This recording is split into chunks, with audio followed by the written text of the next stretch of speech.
উনি সফরে বেরিয়েছেন হাদিস কালেকশনের জন্য। প্রচন্ড শীতের রাত, উনি মাগরিবের নামাজ, এশারের নামাজ পড়ে একটা মসজিদে শুয়ে পড়লেন, আর শুয়ে শুয়ে হাদিস পড়তেছেন। কি পড়তেছেন? কথা বলেন। আর মনে মনে ভাবলেন রাতটা মসজিদে কাটায় দেই, ফজরের নামাজ পড়ে আবার বেরোবো। কিন্তু দারোয়ান এসে বলে মসজিদে থাকতে পারবেন না, ওঠেন। দারোয়ান আছে না? কথা কন। আহমদ ইবনে হাম্বল বললেন, আমি শুধু রাতটা থাকতে চাই, আমি তো ফজরেরও মুসল্লি, ফজর নামাজ পড়বো তো এই মসজিদে, আমার থাকতে দাও। দারোয়ান তো দেয় না, কেন? মসজিদে থাকার জায়গা না, যান মিয়া। উনি যে আহমদ ইবনে হাম্বল এটা চিনে নাই, থাকতে দেয় না। কি করবে এখন? উনি কাঁথা গুছিয়ে হাদিসের কিতাব নিয়ে কাঁধের মধ্যে ব্যাগ নিয়ে মসজিদ থেকে বেরোয় গেলেন। কি আর করবেন, প্রচন্ড শীত, আর কাঁপতেছেন, বুড়ো মানুষ। পথিমধ্যে দেখলেন বাজার। বাজার একজন খাব্বাজ, শাবুন খাব্বাজ, যুবক রুটি বিক্রেতা। সে রুটি বিক্রি করে, চুলার মধ্যে রুটি সেকে। সে যে সালাম দিল, আসসালামু আলাইকুম। যুবক বলে, ওয়ালাইকুম আসসালাম। আহমদ ইবনে হাম্বল বলে, যুবক, আমার যাওয়ার জায়গা নেই, সফরে বেরিয়েছি, খুব শীতে কষ্ট পাচ্ছি, রাতে যদি তোমার এই চুলা থেকে একটু আগুন পোহাই, কোনো সমস্যা? যুবক বলে, না না, সমস্যা না, আহলান ওয়া সাহলান, খোশ আমদেদ, আসেন আসেন, আপনি আগুন পোহাইলে আমার সমস্যা কি? সুবহানাল্লাহ পড়েন।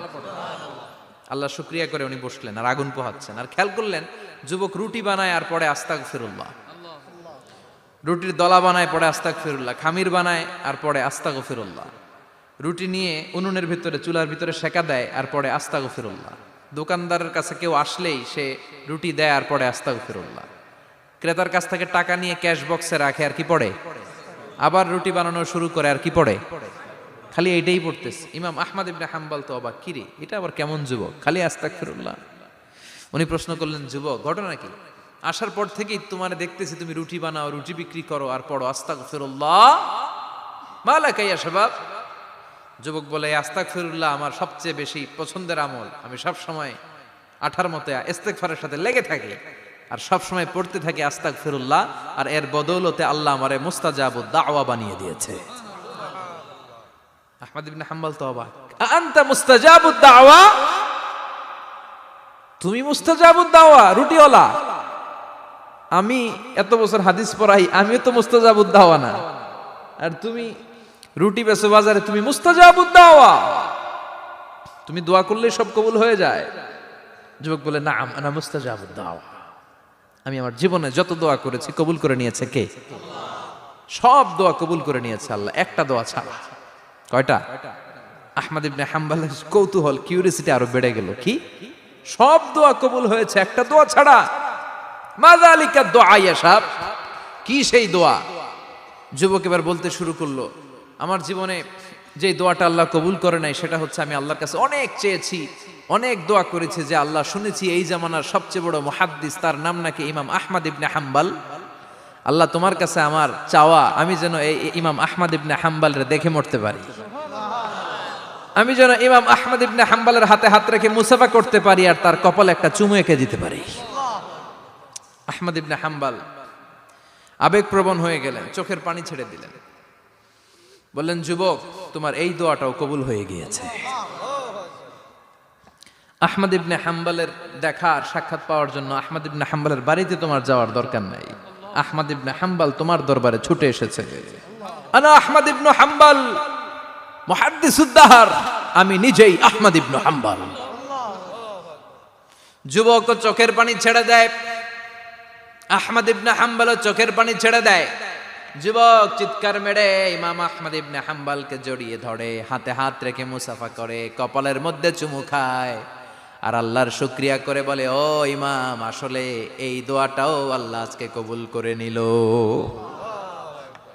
বিশ্বাস হয়?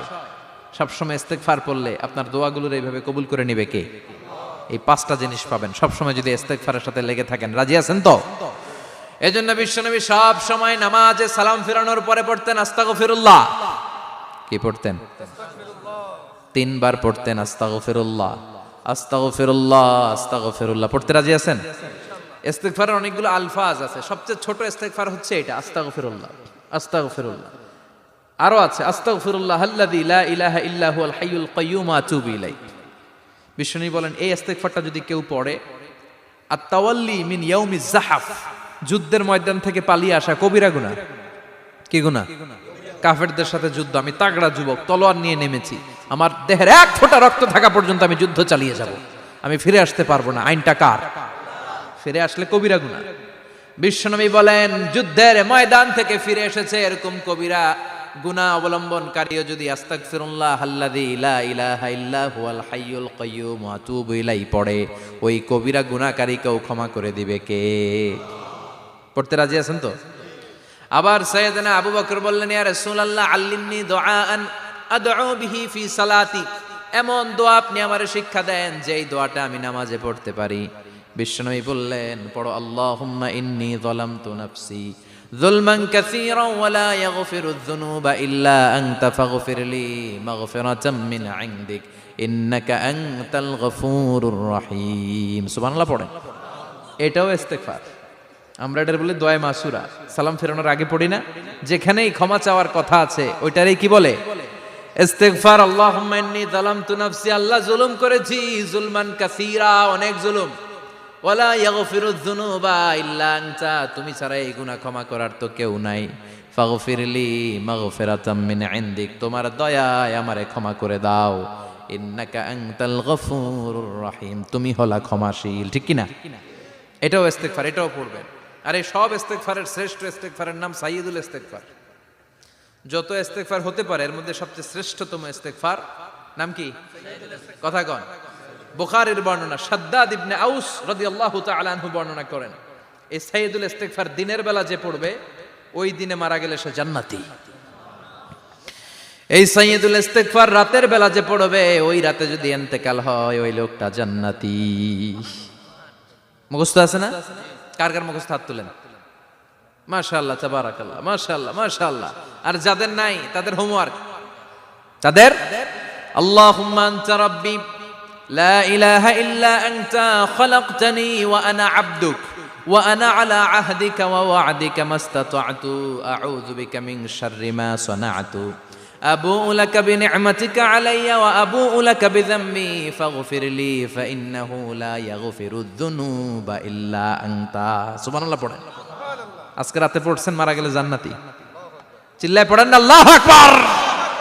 এজন্য বিশ্বনবী বলেন আমার আগের গুনাহ মাফ, পরের গুনাহ মাফ, তারপরেও প্রতিদিন আমি 70 বার তওবা ইস্তেগফার পড়ি। আজকে থেকে পড়তে রাজি আছেন তো?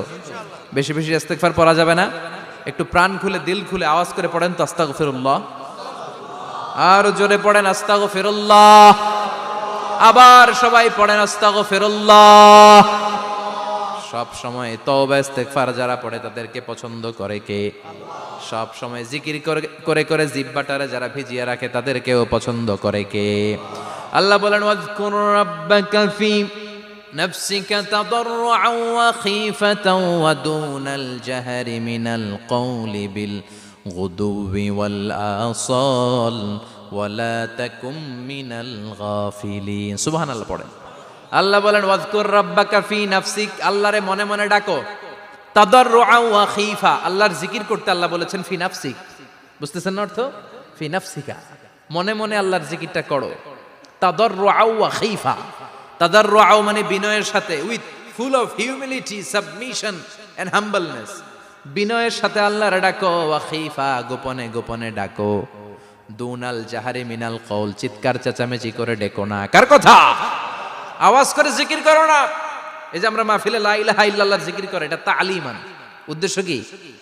তালিমের জন্য আওয়াজ করে জিকির জায়েজ আছে, কিন্তু ব্যক্তিগত জিকিরের যে ইবাদতটা এটা আস্তে আস্তে হইতে হবে, এটা ভদ্রভাবে হতে হবে, চিল্লাচিল্লি করে নয়।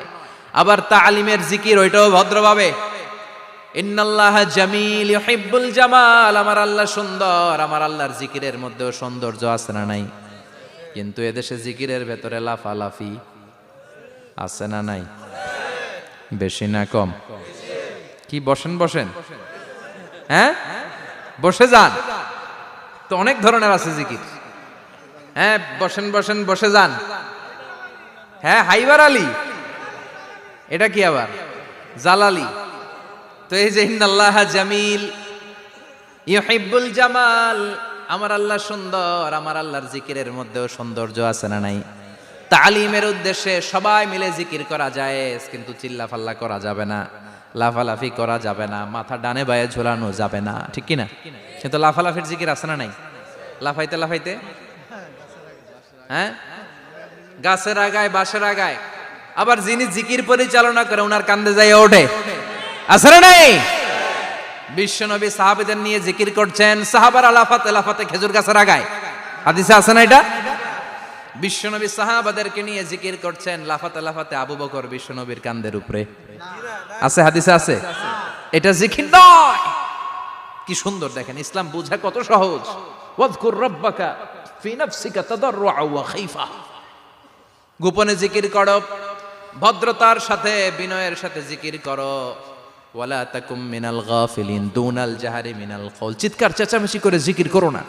যারা চিকফাল দিয়ে হই হই হই হই করে, আছে না? হই হই হই হই হই হইয়ের ভিতরে আল্লাহর নাম আছে, হ্যাঁ? এই যে হুই হাই হুই হাই এই স্টাইলের যে জিকির, এটার ভিতরে আমার আল্লাহর নাম আছে? আল্লাহর নাম যদি না থাকে ওইটা জিকির হবে? কথা বলেন। বিষ্ণু বললেন, খবরদার, চিৎকার চেঁচামেচি করে লাফালাফি করে যারা জিকির করে এরা মনে করে আল্লাহ কানে শোনে না। কথা বলেন। আপনি গোপনেও আল্লাহর ডাকলে আপনার ডাকে সাড়া দিবে কে? এজন্য রাব্বুল আলামিন বলেন, ফাযকুরুনি আযকুরকুম ওয়াশকুরুলি ওয়ালা তাকফুরুন। বান্দা আমার জিকির তোমরা করো, আমিও তোমাদের জিকির করব, ঠিক কি না? আমরা যদি আল্লাহর জিকির করি আমাদেরও জিকির করে কে? সুবহানাল্লাহ কইবেন না? আমরা আল্লাহর জিকির করে, আল্লাহ নাকি আমাদের জিকির করে, জানো তো না কথা এটা? আবার হাদিসে কুদসিতে আল্লাহ বললেন, ফাইন যাকারানি ফি নাফসি যাকারতুহু ফি নাফসি। আমার বান্দা যদি একা একা আমার জিকির করে, আমি আমার বান্দার একা একা স্মরণ করি। ওয়া ইন যাকারানি ফি মালাইন যাকারতুহু ফি মালাইন খায়রিম মিনহু। এরকম মহা সম্মেলন করে যদি কেউ আমি আল্লাহর জিকির করে, আমি এর চেয়েও বড় মহা সম্মেলন ফেরেশতাদেরকে নিয়ে করে আমার বান্দারে স্মরণ করি। ওয়া ইন তাকাররাবা ইলাইয়া শিবরান তাকাররাবতু ইলাইহি যিরাআন। আমার বান্দা যদি আমার দিকে এক বিঘত আসতে চায়, আমি আমার বান্দার দিকে এক হাত এগিয়ে যাই। আমার বান্দা যদি আমার দিকে এক হাত আসতে চায়, আমি আমার বান্দার দিকে দুই হাত যাই। ওয়া ইন আতানি ইয়ামশি আতাইতুহু হারওয়ালা। আমার বান্দা যদি আমার দিকে হেঁটে হেঁটে আসতে চায়, আমি আমার বান্দার দিকে দৌড়ে দৌড়ে যাই। সুবহানাল্লাহ পড়েন। এজন্য বিশ্বনবী বলেন, লা ইয়াজালু লিসানুকা রাতবাম মিন যিকরিল্লাহ। আল্লাহর জিকির দিয়ে জিহ্বাটারে ভিজিয়ে রাখবা। কার কথা? চিল্লায় বলেন, কার কথা? সবসময় আল্লাহর জিকির করতে রাজি আছেন তো? সবচেয়ে শ্রেষ্ঠ জিকির বিশ্বনবী বললেন, আফদালু যিকরি লা ইলাহা লা ইলাহা লা ইলাহা ইল্লাল্লাহু মুহাম্মাদুর রাসূলুল্লাহ সাল্লাল্লাহু। সবচাইতে শ্রেষ্ঠ জিকির লা ইলাহা, এর চেয়ে শ্রেষ্ঠ জিকির আছে? কথা বলেন। বিশ্বনবী বললেন, মান ক্বালা লা ইলাহা ইল্লাল্লাহ সিদকান মিন কলবিহি, একনিষ্ঠতার সাথে অন্তর থেকে কেউ যদি জীবনে একবার বলে লা ইলাহা ইল্লাল্লাহ, দাখালাল জান্নাহ। তার যদি পাপ থাকে, অন্যায় থাকে, ওই পাপ আর অন্যায়ের শাস্তিগুলার পরে কোনো না কোনো দিন আমার ওই বান্দা জান্নাতে ঢুকবে। একবার যদি খালিসান মিন কলবিহি সে পড়ে লা ইলাহা ইল্লাল্লাহ, তার জন্য জান্নাতকে অবধারিত করে দিয়েছে কে? আবার এটার নাম আল্লাহ দিয়েছে কালিমায়ে। কথা বলেন।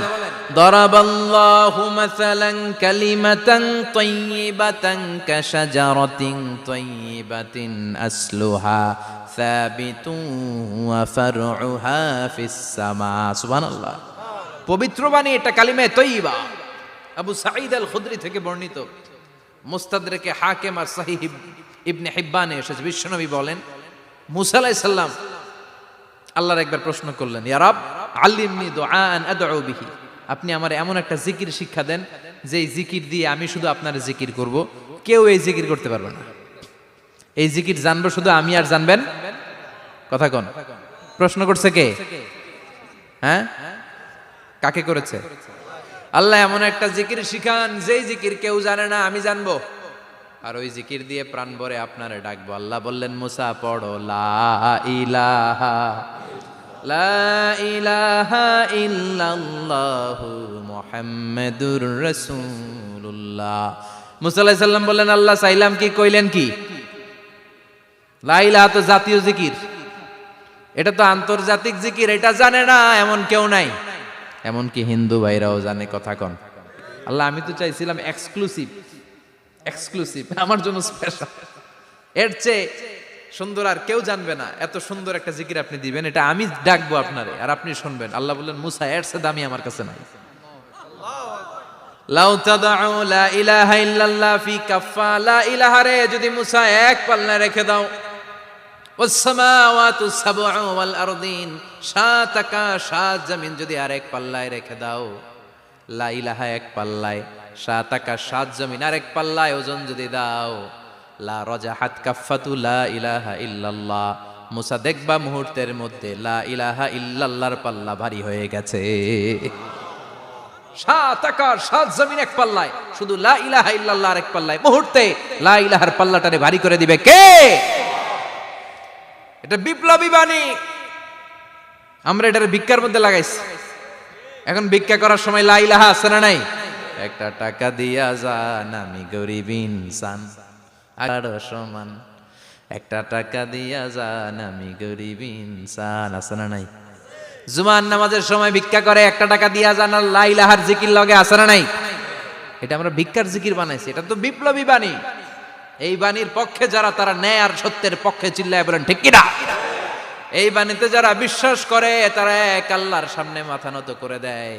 গোটা পৃথিবীর কোন শক্তির সামনে ওই মাথা নত হয় না, ঠিক কিনা? এই লা ইলাহা যারা আমরা মানি, আল্লাহ ছাড়া কারো সামনে মাথা নত করব? কোন শক্তি আমাদের মাথা নত করাতে পারে?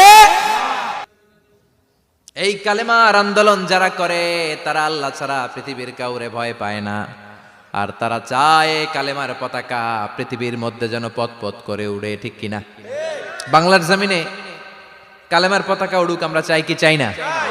কোনো একদিন এ দেশের আকাশে কালিমার পতাকা উড়বে, সেদিন সবাই খোদাই বিধান পে দুঃখ বেদনা ভুলবে।